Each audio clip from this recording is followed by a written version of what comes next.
আসসালামু আলাইকুম প্রিয় আপুরা, আজকে আবার আমি আপনাদের সামনে চলে আসলাম। তো আজকে আমি দেখাবো পুঁই শাক রান্না করা চিংড়ি মাছ দিয়ে, চিংড়ি মাছ না সরি কই মাছ দিয়ে। তো আমি পুঁই শাকগুলো সব কাটতে বসে গেলাম। দেখা যাচ্ছে যে বা গ্রামে যখন থাকতাম তখন তো এই পুঁই শাক কাঁচায় তারপর জমির পাশে এখানে ওখানে অনেক হয়তো, খেতেও ইচ্ছা করতো না। কিন্তু দেখা যায় আস্তে আস্তে এখন তো সবজিটা কম বেশি বাসায় সবাই খায়, বাচ্চারা একটু কম খায়। তো তারপরও দেখা যায় যে ওরা মাছ দিয়ে রান্না করলে মানে খেতে চায় আর না করে না। এজন্য ভাবলাম যে আজকে কই মাছ দিয়ে তারপর পুঁই শাক রান্না করব। তো আমি এখানে এক মোটা পুঁই শাক এনেছিলাম, তার অর্ধেকটা আমি নিয়েছি, বাকি অর্ধেকটা রেখে দিয়েছি আর একদিন ভাজি করার জন্য।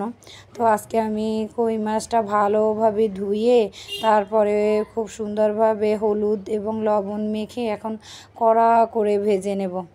তারপর মশলা কষিয়ে পুঁই শাক দিয়ে পুঁই শাকটা কষিয়ে তারপর আবার মাছটা তার ভিতরে ছেড়ে দেব।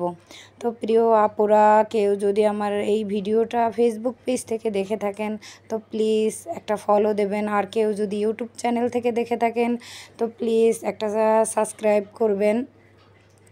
আমার এখানে মাছগুলো খুব সুন্দর করে ভাজা হয়ে গেছে, একেবারে লাল লাল করে আমি ভেজে নিয়েছি। তো এখন আমি এখানে মশলাটা একটু মানে থেতলে দিয়েছি, পেঁয়াজগুলো একেবারে একটু করে দিয়েছি।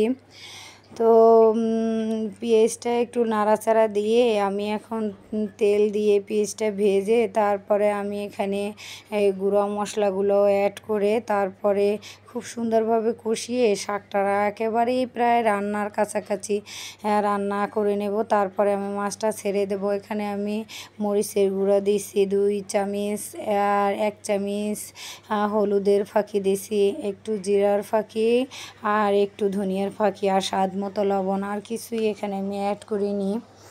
তো দেখা যায় যে শাক রান্না করার ক্ষেত্রে অনেক সময় কেউ ভাজা আস্ত জিরাটাও একটু তেলের ভিতরে ফোড়ন দিয়ে দেয়।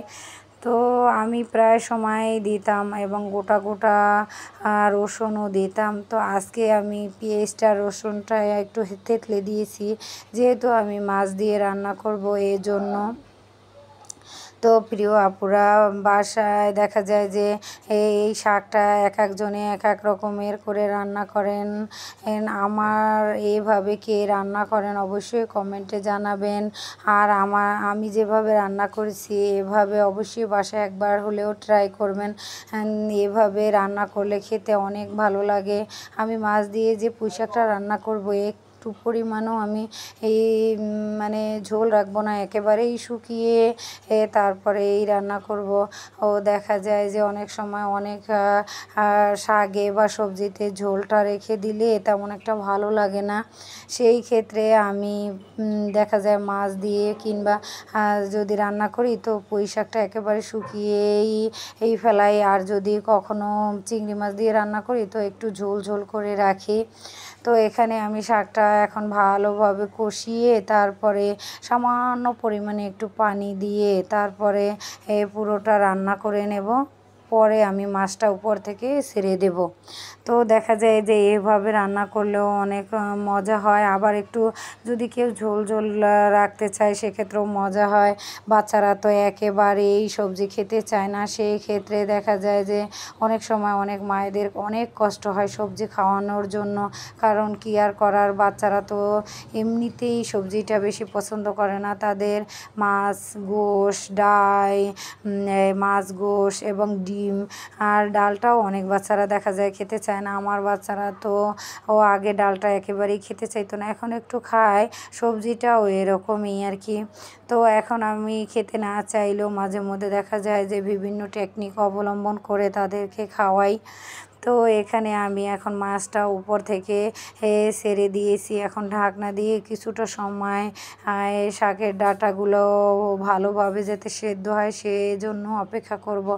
এখানে প্রায় আমার মাছটা আর শাকটা একেবারেই শুকনো হয়ে গেছে। এখন আমার রান্নাটা প্রায় কমপ্লিট। তো আরেকটু রেখে তারপর নামিয়ে নেব। আল্লাহ হাফেজ।